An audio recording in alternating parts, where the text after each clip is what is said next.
ನೀವು ತೊದಲು ನುಡಿ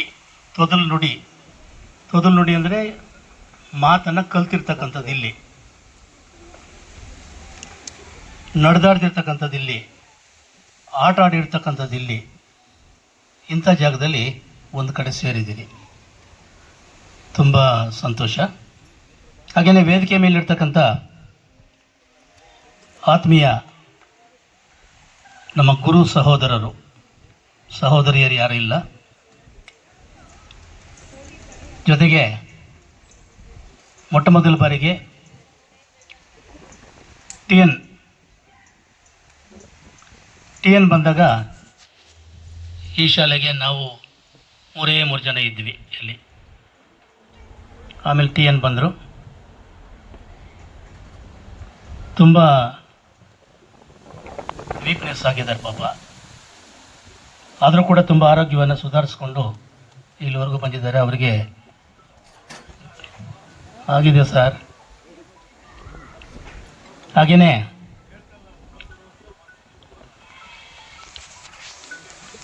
MS ಚೆನ್ನೇಗೌಡ, ನಮ್ಮ ಆತ್ಮೀಯ ಸ್ನೇಹಿತರು, ಉನ್ನತ ಅಧಿಕಾರಿ. ಆಮೇಲೆ ನಮ್ಮ ಆತ್ಮೀಯರಾಗಿರ್ತಕ್ಕಂಥ GS ರವರು, ನಮ್ಮ ಕನ್ನಡ ಶಿಕ್ಷಕರಾಗಿರ್ತಕ್ಕಂಥ ಈಶ್ವರಪ್ಪನವರು. ಹಾಗೆಯೇ ಕೊನೆಯಲ್ಲಿ ಪ್ರಕಾಶ್, ಮೊನ್ನೆ ಮಾತಾಡಿದೆ ಅವ್ರ ಜೊತೆಯಲ್ಲಿ. ತುಂಬ ಪ್ರಯತ್ನ ಮಾಡಿ ಇಡೀ ರಾತ್ರಿ ಜರ್ನಿ ಮಾಡಿ ನಮ್ಮ ಜೊತೆಗೆ ಬಂದಿದ್ದಾರೆ. ಹಾಗೆಯೇ ನಮ್ಮ ಆತ್ಮೀಯರಾಗಿರ್ತಕ್ಕಂಥ ನಾಗರಾಜು ಏನಾದರೂ ರಾಷ್ಟ್ರೀಯ ಕಾರ್ಯಕ್ರಮ ಮಾಡಬೇಕು ಅಂದರೆ ಇಡೀ ಊರೆಲ್ಲ ಸುತ್ತಾಡ್ತಾ ಇದ್ವಿ. ತುಂಬ ಚೆನ್ನಾಗಿತ್ತು, ಸುವರ್ಣ ಯುಗ. ಹಾಗೆಯೇ ನಿಮಗೆಲ್ಲ ಗುರುಗಳು ಚಂದ್ರಾರೆಡ್ಡಿ, ನನಗೆ ಸ್ಟೂಡೆಂಟ್. ಹಾಗೆಯೇ ಪಕ್ಕದಲ್ಲಿ ಇನ್ನೊಬ್ಬರು ವಕೀಲರು, ಈಗ ನನಗೂ ವಕೀಲರು ಮತ್ತು ನನಗೆ ಸ್ಟೂಡೆಂಟು. ಏನಾದರೂ ನ್ಯಾಯಾಂಗ ವಿಚಾರವನ್ನು ಅವರಲ್ಲಿ ಹಂಚ್ಕೊಳ್ತಾ ಇರ್ತೀನಿ ನಾನು. ಅವರು ಅನೇಕ ಸಲಹೆಗಳನ್ನು ಕೊಡ್ತಾರೆ. ಈ ಶಾಲೆ 1982ರಲ್ಲಿ ಪ್ರಾರಂಭ ಆಗುತ್ತೆ. ಸರಿಸುಮಾರು 40 ವರ್ಷಗಳ ಇತಿಹಾಸವನ್ನು ಹೊಂದಿರತಕ್ಕಂಥ ಶಾಲೆ. ನಿಮಗೆಲ್ಲ ಗೊತ್ತಿಲ್ಲ, ಅಲ್ಲಿ ಟಿಪ್ಪು ಸುಲ್ತಾನ್ ಅರಮನೆ ಇತ್ತು. ಎಸ್ ಸರ್, 3 ಎಕರೆ 21 ಗುಂಟೆನ ನಾವು 21 ಗುಂಟೆ ಈ ಜಮೀನನ್ನು ಮೊದಲನೇ ಬ್ಯಾಚ್ ಚಂದ್ರಾರೆಡ್ಡಿ ಬ್ಯಾಚ್ ವಿದ್ಯಾರ್ಥಿಗಳೊಂದಿಗೆ ನಾವೆಲ್ಲ ಕೂಡ ತುಂಬ ಪ್ರಯತ್ನಪಟ್ಟು ಪ್ರತಿ ಹಳ್ಳಿನೂ ತಿರುಗಾಡಿ ಈ ಜಮೀನನ್ನು, ಯಾರು ಮುಸ್ಲಿಮ್ಸಿಂದ ಚಂದ್ರಾರೆಡ್ಡಿಗರು ಗೊತ್ತೋದು ಹೇಳ್ತಾರೆ, ಮೇಲೆ ಅದನ್ನು ಖರೀದಿ ಮಾಡಿದ್ದನ್ನು. ಸರ್ಕಾರ ಈ ಊರಿಗೆ ಜಮೀನನ್ನು ಕೊಟ್ಟಿಲ್ಲ. ನಿಮ್ಮ ಕೊಡುಗೆ, ನಿಮ್ಮ ವಿದ್ಯಾರ್ಥಿಗಳು, ನಿಮ್ಮ ಹಿರಿಯರು, ನಿಮ್ಮ ಅಣ್ಣಂದಿರು, ನಿಮ್ಮ ಪೋಷಕರು ಕೊಟ್ಟಿರ್ತಕ್ಕಂಥ ಸ್ಥಳ ಇದು.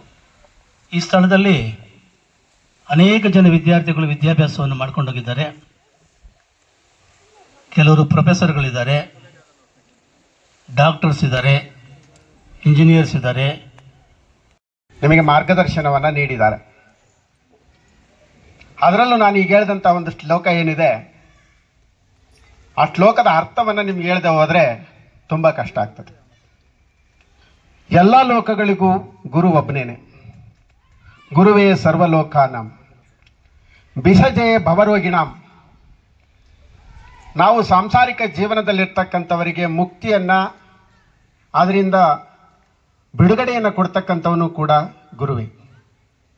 ನಾವು ಕಲ್ತಿರ್ತಕ್ಕಂಥ ಎಲ್ಲ ವಿದ್ಯೆಗಳಿಗೂ ಕೂಡ ನಿಧಿಯ ರೂಪದಲ್ಲಿರ್ತಕ್ಕಂಥವನು ಕೂಡ ಗುರುವೇ. ಅಂತಹ ದಕ್ಷಿಣಾಮೂರ್ತಿಗೆ ನಾವೆಲ್ಲರೂ ಕೂಡ ಇವತ್ತು ಒಂದು ನಮಸ್ಕಾರವನ್ನು ಈ ಸಂದರ್ಭದಲ್ಲಿ ಮಾಡಬೇಕು. ಬಹಳ ಮುಖ್ಯವಾಗಿ ನಾನು ಈ ಶಾಲೆಗೆ ಬರುವ ಸಂದರ್ಭದಲ್ಲಿ ದಾರಿನಲ್ಲಿ ಬರ್ತಾ ಇದ್ದೆ. ಬರೋ ಸಂದರ್ಭದಲ್ಲಿ ಸುಂದರಪಾಳ್ಯ ಎತ್ತಲಾಗಿದೆ ಅಂತ ಗೊತ್ತಿರಲಿಲ್ಲ. ಅಲ್ಲೊಂದು ದಾರಿನಲ್ಲಿ ನಿಂತ್ಕೊಂಡು, ಏನಪ್ಪ ಇದು, ಸುಂದರಪಾಳ್ಯಕ್ಕೆ ದಾರಿ ಹೋಗುತ್ತಾ ಅಂತ ಕೇಳಿದೆ. ಆ ಮಹಾಶಯ ಉಳುಮೆ ಮಾಡ್ತಾ ಇದ್ದ. ಅವನು ಹೇಳ್ದ,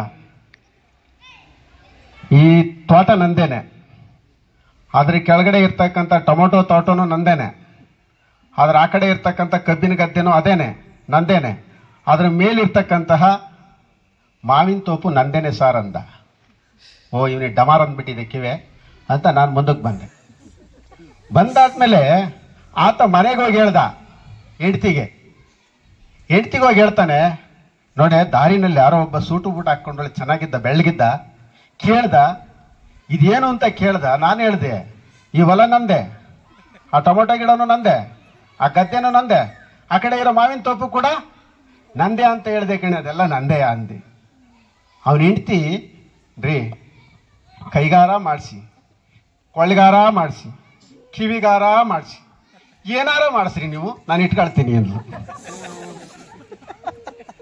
ಅಲ್ಲಿಗೆ ನಂಬರ್ 2 ಅದು ಡಮಾರೆ. ಸರಿ, ಮನೆ ಒಳಗಿದ್ಲು ಮಗಳು, ಅವಳು ಬಂದ್ಲು. ಅವಳಿಗೆ ಒಂದು ಸಂತೋಷ ಹೇಳ್ಬೇಕಲ್ಲ, ಯಾರು ಹೆಂಡ್ತಿ ಆದವಳು ಮಗಳಿಗೆ ಹೇಳಿದ್ಲು, ನಿಮ್ಮಪ್ಪ ಇವತ್ತ ಎಷ್ಟು ಒಳ್ಳೆ ಮನಸ್ಸು ಮಾಡಿದ್ದಾನೆ ಗೊತ್ತೇನೆ, ನನಗಿವತ್ತ ಕೈ ಮಾಡ್ಸೋಣ, ಕೊಳ್ಳಿ ಮಾಡ್ಸೋಣ, ಕಿವಿ ಮಾಡ್ಸೋಣ ಅಂತ ಕೇಳ್ದು, ಏನಾರ ಮಾಡಿಸ್ರಿ ಅಂತ ಅಂದೆ. ಹೌದೇನಮ್ಮ, ನೀನು ಕುರುಡ್ಗಾರ ಕೊಡು, ಕುಂಟ್ಗಾರ ಕೊಡು, ಒಟ್ನಾಗ ಒಬ್ಬ ಗಂಡು ಬೇಕು ನನಗೆ ಅಷ್ಟೇ, ನಾನು ಮದುವೆ ಮಾಡ್ಕೊಂಡು. ಈಗ ಅವ್ರು 3 ಜನನೂ ನಾನು ಅವಲೋಕನೆ ಮಾಡಿದಾಗ ಒಬ್ಬೊಬ್ಬರಿಗೆ ಒಂದೊಂದು ಚಿಂತೆ. ಗಂಡಸಿಗೆ ತನ್ನ ಧನ ಸಂಪತ್ತನ್ನು ಹೇಳೋ ಆಸೆ, ಹೆಂಡತಿಗೆ ಒಡವೆ ಮಗಳ ಆಸೆ, ಮಗಳಿಗೆ ಮದುವೆ ಆಗೋ ಆಸೆ. ಅದಕ್ಕೆ ಒಬ್ರು ಹೇಳ್ತಾರೆ ಬಡತನಕ್ಕೆ ಹುಂಬುವ ಚಿಂತೆ, ಬೇಜಾರಾದ್ರೆ ಚಪ್ಪಳೆ ಬಡ್ದು ಬಿಡ್ಬೇಕು, ನನಗೆ ನಿಲ್ಲಿಸ್ಬಿಡ್ತೀನಿ. ಬಡತನಕ್ಕೆ ಹುಂಬುವ ಚಿಂತೆ, ಬಡತನ ಬಂದ್ರೆ ಏನು ಮಾಡಬೇಕು, ಸದ್ಯ ಊಟ ಸಿಕ್ಕಿರ್ ಸಾಕನ್ಬೇಕು. ಉಣಲಾದರೆ ಉಡುವ ಚಿಂತೆ, ಊಟ ಸಿಕ್ತು ಬಟ್ಟೆ ಹಾಕಬೇಕಂತ ಆಸೆ. ಉಡಲಾದರೆ ತೊಡುವ ಚಿಂತೆ, ಬಟ್ಟೆನೂ ಹಾಕ್ಕೊಂಡಾದ್ಮೇಲೆ ಒಂದು ಕೈಗೊಂದು ಉಂಗ್ರ, ಬ್ರಾಸ್ಲೆಟು ಇದೆಲ್ಲ ಬೇಕು. ತೊಡಲಾದರೆ ಇಷ್ಟೆಲ್ಲ ಆಯ್ತು, ಬಟ್ಟೆ ಎಲ್ಲ ಸಿಕ್ಕಿದ್ಮೇಲೆ ಸುಮ್ಮನೆ ಇರ್ತೀವ, ಎಂಡಿರ ಚಿಂತೆ, ಮದುವೆ ಆಗ್ಬೇಕಂತ ಆಸೆ ಆಗುತ್ತೆ. ಎಂಡಿರಾದರೆ ಮಕ್ಕಳ ಚಿಂತೆ, ಹೆಂಡ್ತಿನೂ ಸಿಕ್ಕಿದ್ಲು ಒಳ್ಳೆಯವಳು, ಮುಂದಿಂದೇನು ಇತ್ತೀಚಿನ ದಿನಗಳಲ್ಲಿ ಸಮಸ್ಯೆ ಆಗೋಗ್ಬಿಟ್ಟೈತಿ. IT-BT ವಿದ್ಯಾರ್ಥಿಗಳು ಒಳ್ಳೊಳ್ಳೆ ಕಂಪನಿನಲ್ಲಿದ್ದಾರೆ, 20 ಲಕ್ಷ ಕೊಟ್ಟರು ಕೂಡ ಮಕ್ಕಳಾಗ್ತಾ ಇಲ್ಲ ಅವ್ರಿಗೆ. ಕೇಳಿ ವಿಚಾರಿಸ್ಕೊಳ್ಳಿ ನಿಮ್ಮನ್ನ, ಬಹಳಷ್ಟು ಜನ ನಿಮ್ಮ ಮಕ್ಕಳನ್ನ ಅತ್ಯಂತ ದೊಡ್ಡ ಹುದ್ದೆ ಕಳಿಸಿದ್ದೀರಿ, 35-40 ವರ್ಷ ಆಗಿದೆ, ಅವ್ರಿಗೆ ಮಕ್ಕಳಾಗ್ತಾ ಇಲ್ಲ. ಎಂಡಿರಾದರೆ ಮಕ್ಕಳ ಚಿಂತೆ, ಮಕ್ಕಳಾದ್ರು ನಿಮಗೆಲ್ಲ ಆ ವ್ಯವಸ್ಥೆ ಮುಗಿಸಿ ಬಂದಿದ್ದೀರಿ, ಆ ಮಕ್ಕಳಾದ ಮೇಲೆ ಅವರಿಗೆ ಬದುಕನ್ನು ಕಟ್ಟಿಕೊಡ್ತಕ್ಕಂಥ ಚಿಂತೆ. ಅದು ಆಯ್ತು, ಮಕ್ಕಳನ್ನು ಮದುವೆನೂ ಮಾಡಿದ್ವಿ. ಬದುಕಾದರೆ ಸಾವಿನ ಚಿಂತೆ. ಇತ್ತೀಚೆಗೆಲ್ಲ ನೋಡ್ತೀವಲ್ಲ, ಕೈ ಕಾಲು ಓಡಾಡಕ್ಕಾಗಲ್ಲ, ನಿಂತ್ಕೊಳ್ಳೋಕ್ಕಾಗಲ್ಲ, ಮುದುಕರಾಗ್ಬಿಟ್ಟಿದ್ದೀವಿ. ಇಂಥ ಚಿಂತೆಯಲ್ಲಿಪ್ಪವರನ್ನ ಕಂಡೆ, ನಿನ್ನ ಚಿಂತೆಯಲ್ಲಿದ್ದವರನ್ನು ಒಬ್ಬರನ್ನೂ ಕಾಣೆನೆಂದಾತ ಅಂಬಿಗರ ಚೌಡಯ್ಯ ನಿಜ ಶರಣ. ಸುಮಾರು 800 ವರ್ಷಗಳ ಹಿಂದೆ ಈ ಚಿಂತನೆಯನ್ನ ಮಾಡಿದ್ದಾನೆ. ನಮಗಿಂತ ಸಾವಿರಾರು ಜೀವನದಲ್ಲಿರ್ತಕ್ಕಂಥ ಚಿಂತೆಗಳ ನಡುವೆ ಅನೇಕ ಸಲಹೆಗಳನ್ನು ಪಡಿತಾ, ಈ ಗಣಿತ ಅನ್ನೋದು ಏನಪ್ಪ ಅಂತ ಹೇಳಿದ್ರೆ, ಅವಾಗ 100 ಮಾರ್ಕ್ಸು, ಯಾವುದೂ ಮಲ್ಟಿಪಲ್ ಚಾಯ್ಸ್ ಇರಲಿಲ್ಲ, ಮತ್ತು ಬೇಗ ಸಿಲೆಬಸ್ ಮುಗಿಸ್ಬೇಕು, ಗಣಿತ ವಿಜ್ಞಾನದಲ್ಲೇ ಫಲಿತಾಂಶ ಕಡಿಮೆ, ತುಂಬ ಸ್ಟ್ರಿಕ್ಟ್. ಆವಾಗ ಕಾಪಿಗೆ ಅವಕಾಶನೇ ಇರಲಿಲ್ಲ. ಆ ಸಂದರ್ಭದಲ್ಲಿ ಸೆಂಟ್ರ್ ಬೇತ್ಮಂಗ್ಲ, ಆ ಸಂದರ್ಭದಲ್ಲಿ ರಿಸಲ್ಟ್ ಕಡಿಮೆ ಆಗೋದು, ಅದು ಗಣಿತ ವಿಜ್ಞಾನದಲ್ಲೇ ಕಡಿಮೆ ಆಗಿ ಪೋಷಕರು ವಿದ್ಯಾರ್ಥಿಗಳು ಗಣಿತ ಶಿಕ್ಷಕರನ್ನ ವಿಜ್ಞಾನ ಶಿಕ್ಷಕರನ್ನ ಅಲ್ಲಿ ಬ್ಲೇಮ್ ಗೇಮ್ಸ್ ಸ್ಟಾರ್ಟ್ ಆಗೋದು. ಆ ಒಂದು ಅಷ್ಟೊಂದು ದೂರದಿಂದ ಅವ್ರು ಬಂದು ಇಲ್ಲಿ ಸೇವೆ ಮಾಡಿದಾಗ ಏನೇ NR ಸಾರು ಮತ್ತು ET, ನಂತರ ನಮ್ಮ ಪ್ರಕಾಶ್ ಸಾರು ಅವ್ರು ಬಂದರು. ನಾವಿಲ್ಲಿ ವಾಲಿಬಾಲ್ ಆಡ್ತಾ ಇದ್ದಿದ್ದು ಬಹಳ ನೆನಪಿದೆ. ಅವ್ರು ಭಾರಿ ಇದರಲ್ಲಿ ಒಂದು ಆ್ಯಕ್ಟಿವ್ ಆಗಿ ಪಾರ್ಟಿಸಿಪೇಟ್ ಮಾಡ್ತಿದ್ರು. ಇಲ್ಲೆಲ್ಲ ಹುಲ್ಲಿರ್ತಾ ಇತ್ತು, ಸಂಜೆ ಹೊತ್ತೆಲ್ಲ ನಾವು ಜೊತೆಯಲ್ಲಿ ಕೂತ್ಕೊಳ್ತಾ ಇದ್ವಿ. ಇವೆಲ್ಲ ಅನುಭವಗಳು. ಆದರೆ ನಿಮಗೆ ಈ ಸಂದರ್ಭದಲ್ಲಿ ಹೇಳೋದು, ಬಹಳಷ್ಟು ಶಿಕ್ಷಕರು ಮಾತಾಡೋದ್ರಿಂದ ಹೆಚ್ಚಿನ ಸಮಯ ತಗೊಳ್ಳೋದಿಲ್ಲ.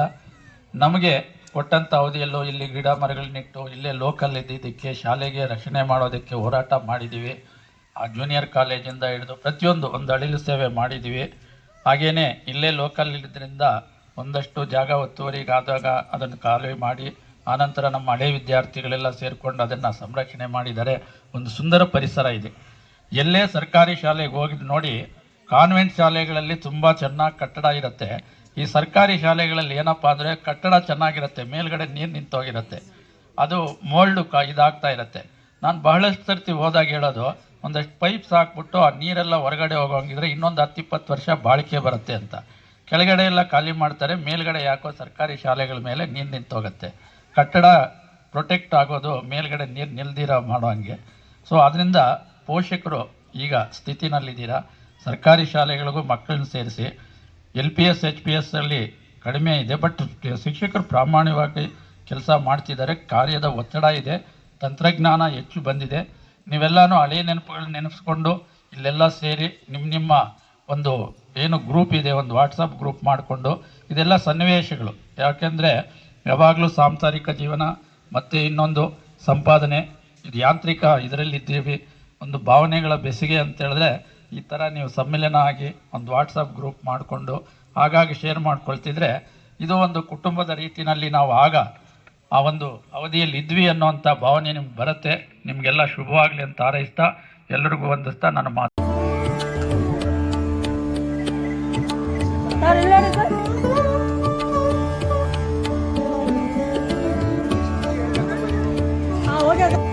ವೇದಿಕೆ ಹತ್ರ ಎಲ್ಲರೂ ಬನ್ನಿ, ಚಪ್ಪಾಳೆ.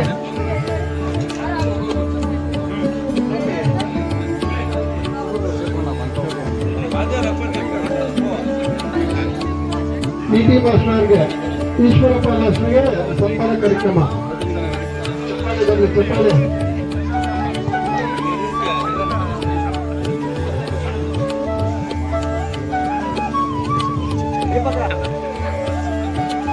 ಚಂದ್ರಾರೆಡ್ಡಿ ಮಾಸ್ಟರ್ಗೆ ಸನ್ಮಾನ ಕಾರ್ಯಕ್ರಮ.